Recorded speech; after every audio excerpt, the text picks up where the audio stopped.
This season has been full of so many random twists and chaotic moments that it's been so hard to predict what's gonna happen next. Part of the fun for me is looking at the show like a mystery and trying to figure out who's gonna win the game. And this season has been pretty difficult because these players have been all over the place, but hey, that also makes it way more fun. I'm super excited to dive into the chaos of this finale, but before we begin, please make sure you hit that subscribe button below if you have not already. Even though Survivor is ending soon, I still talk about other reality shows on here from time to time too. We have season 3 of The Traitors coming out soon. Plus, I plan on putting out some more reality TV content here and there, so please make sure you're subscribed. Now, let's begin.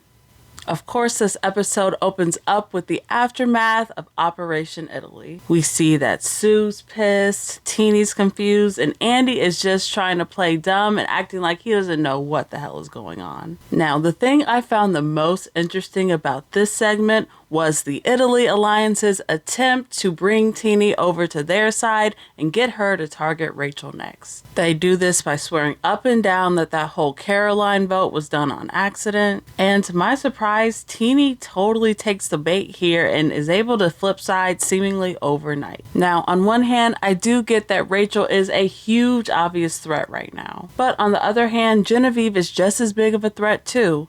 Plus, she and Andy have been constantly lying to Teeny all season long, including like right now, so there's that. This is where we also get that masterful scene of Rachel going full spy, crawling in the bushes and everything, trying to listen in to the group to see what's going on. And as we see, Rachel's timing is absolutely perfect here because she is able to get the tea on everything. She hears them out there talking all their shit and talking about how she's the next to go. Spy tactics just like this have been used quite a few times on this show before by winners too, mind you. I'm just saying. Another great move that Rachel makes here is opening up and telling Sue about her idol in order to build that trust and strengthen that bond there. Even though Sue doesn't have a lot of social pull in the game right now, she's going to end up being a very, very important number for Rachel later on. This first immunity challenge is your standard ocean comp, all culminating with a puzzle at the end. It pretty much comes down to Rachel versus Genevieve,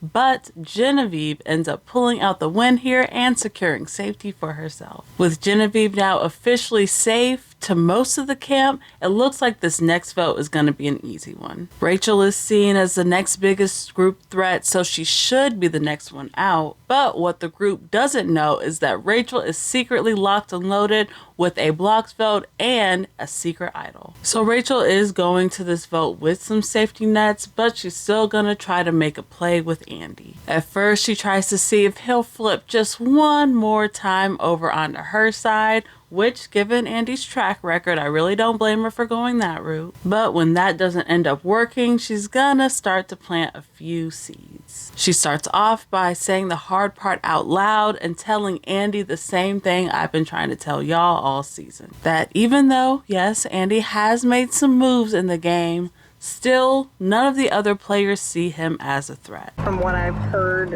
when people chatter about Andy, it's never been in the sense of like, you're a threat. And so I think you do have an uphill battle. Yeah. And I think if you and Sam sat there tonight as a final 2, he would win, hands down. Yeah.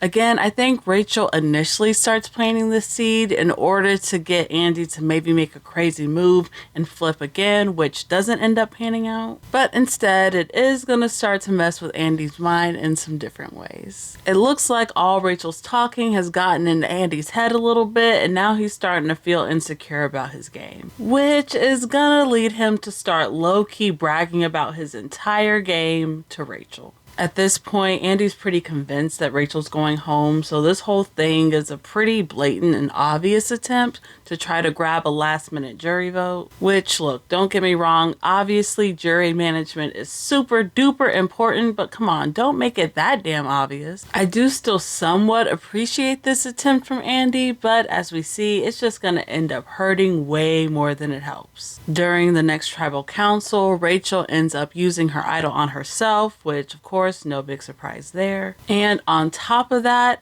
she decides to go ahead and vote out Andy because of all that bragging. Damn. I thought that this was such a solid way to close out Andy's storyline this season, really. He was able to exceed so many of our expectations, especially after that horrendous first episode, but I don't think the other players were ever really going to see it that way. That's why I didn't really think he had a chance to win despite all the big moves that he was making out there. Perception is everything out there. It's more important than reality. So even if he does make a huge play, the fact that we didn't see anybody else putting respect on his game was detrimental. Now that Andy's gone, we have yet another huge power shift in this game. The next immunity is this balance endurance type comp, which pretty much comes down to Rachel versus Genevieve once again. Except this time, Rachel ends up winning and guaranteeing herself a spot in the final four. And it's a really good thing too, because they were definitely coming for her head. With Rachel now safe, it's looking like this next vote is gonna come between Sam or Genevieve. Now, Genevieve has been the main, bigger target in the game for a lot longer, so it looks like it would be her first, except for the fact that she does have that fake idol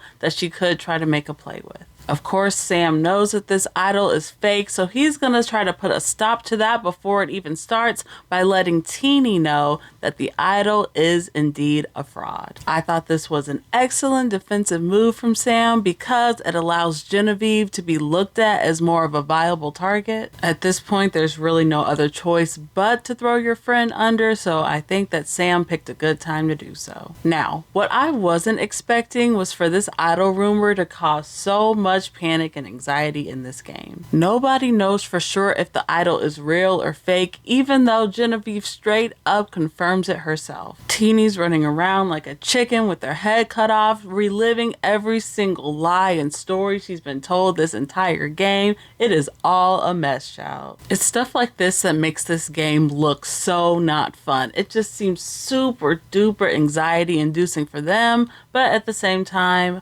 fun for me, the audience. I do feel like there was a way that they could have split the votes and put 2 on Sam and 1 on Genevieve and still ensured that one of them was the one to leave. But that's just not really explored in this episode, so who knows what happened with that. By the time Tribal Council rolls around, you can tell that things still aren't 100% decided, but as we see, they decided to take the risk and ultimately vote out Genevieve here anyway. I told you it was fake.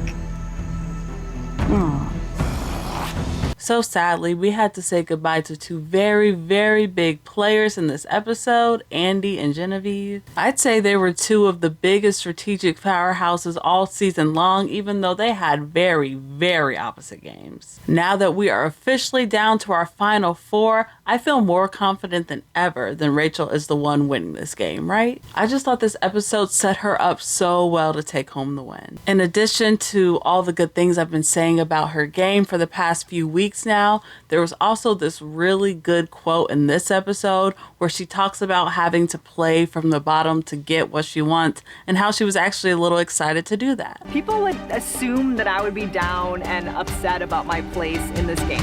And yet I am sitting here with a grin on my face, so excited to just see if I am able to just shift these pieces into place to get the result I want. Quotes like that always just scream really good winner content to me, so if I had to go ahead and make one final prediction before the finale, I'm going to go ahead and say that our winner is Rachel. Now, if Rachel doesn't end up winning this season, the only other viable option that I can really see right now is Sam. He's just had a consistent, glaring personal and strategic storyline throughout this whole season pretty much. He started off really strong and he did kind of waver and fall off a little bit towards the middle. So again, I can't really see him being our winner, but I do think he has a pretty strong case if he does make it to the finals. And Teeny and Sue have each had their respective moments this season, but right now I really just can't see either of them being the winner. They were both put on the back burner a lot this episode.